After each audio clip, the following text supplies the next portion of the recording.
Chris Rock continues to comment on racism in the media, and he's getting a lot of attention for it. This time, he did talk a little bit about racism against black individuals, but he also wanted to talk about liberal Hollywood and how they seem to have a really fun time discriminating against Mexicans. So he wrote this really interesting piece in The Hollywood Reporter. And of course, he talked about his experience as a black actor and how a lot of different black actors like Arsenio Hall and Eddie Murphy really looked out for him and cast him in certain roles so he could basically flourish in his career. But he also talks about how, you know, there are certain industries that tend to be white and certain industries that tend to be black. He says, in terms of Hollywood, it's a white industry. Just as the NBA is a black industry, I'm not even saying it's a bad thing, it just is.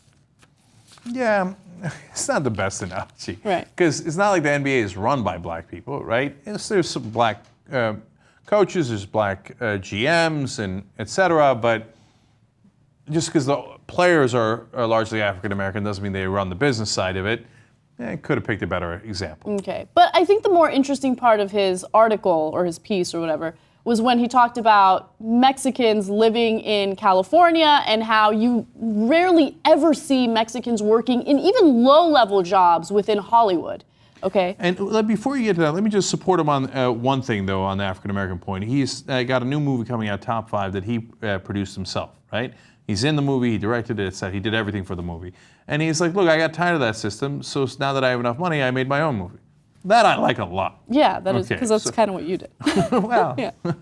Anyway, all right, so let's see what he had to say about racism against Mexicans in California, which, by the way, is a very liberal state.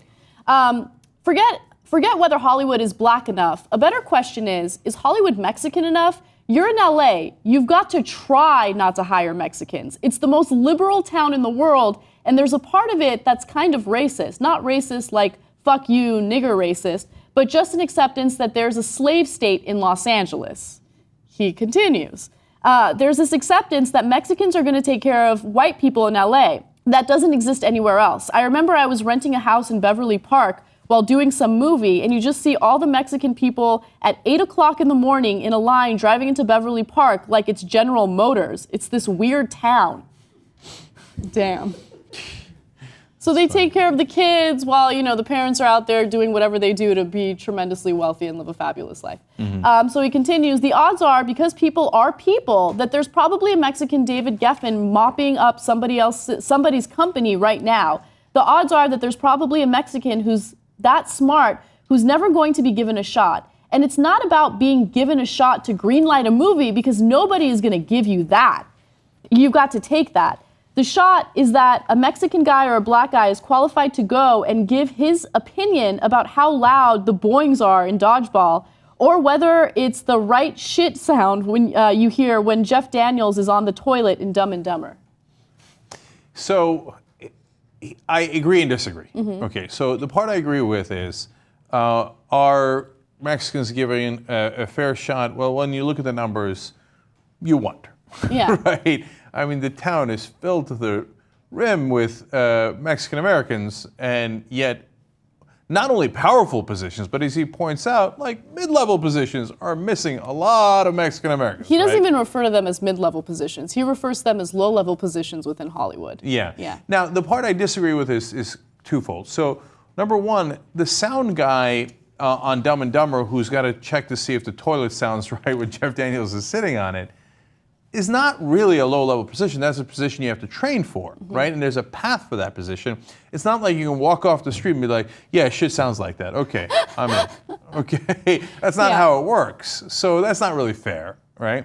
The second part is that you've got to seek those jobs, mm-hmm. right? Yeah, and we don't have numbers on whether or not, you know, you have Mexican Americans applying for those jobs and then getting denied in favor of white people. Right. Yeah. So, look, Jesus has been with us for 12 years, and I've talked to him off air about this, but I want to get your thoughts on this. But my sense, based on a lot of different things, including our conversations, is that a lot of Mexicans in LA don't know that they can apply for those jobs, right? Like, that it's a combination of factors in that sense. What's your sense? I think that's obviously a big part of it, but also, like, it's not that they know it.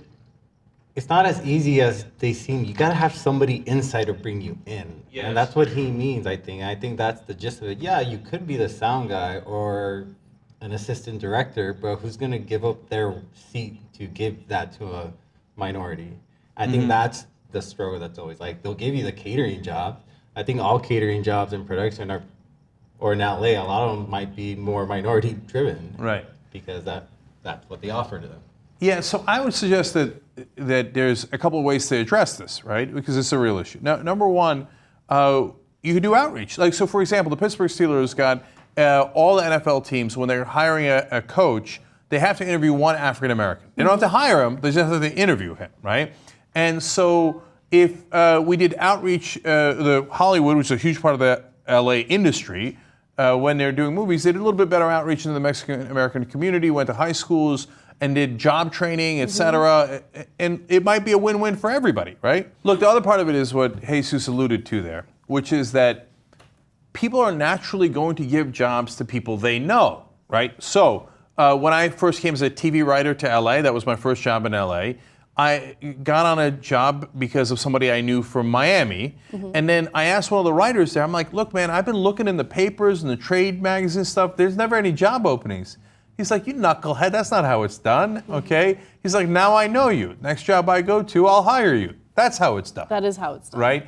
So knowing that, you've got to make an extra effort. It's incumbent on you. It's not something that should be optional. Like, if you want to tackle racism, which this is in effect institutional racism that Chris Rock is referring to, you've got to say, hey, we can't just say we're going to hire the people we know. If you don't run in circles that happen to be Mexican, well, then you're not going to hire any Mexicans. Right. And that's not right, right? It's not like you don't have any opportunity, as Chris Rock says, the town's full of them, right? So there has to be something that says, no. You've got to go outside of that circle a little bit and give people a chance. Yeah. I'm just thinking about what a company would look like if I was doing all the hiring.